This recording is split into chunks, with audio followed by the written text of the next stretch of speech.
President, any update on the cocaine? Mr. President, on cluster munitions, why now?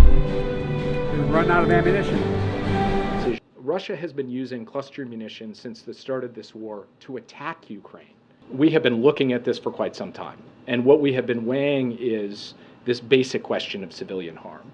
The challenge of cluster munitions, as you know, is that even at low dud rates, there are some unexploded ordnance that is left, and that could potentially pose a risk to civilians down the road.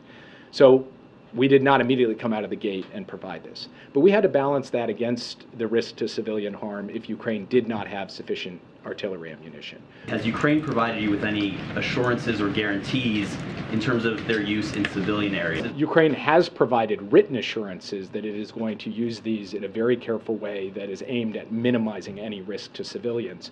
And by the way, Ukraine, the democratically elected government of Ukraine, has every incentive to minimize risk to civilians because it's their citizens, it's Ukrainians who they are trying to protect and defend. This is not Ukraine taking these and going and using them in the Middle East or in Southeast Asia or in some faraway land.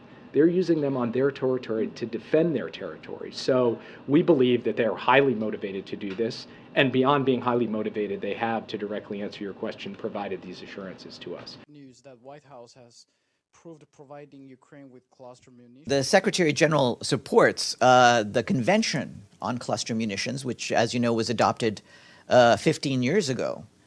And he wants countries to abide by the terms of that convention.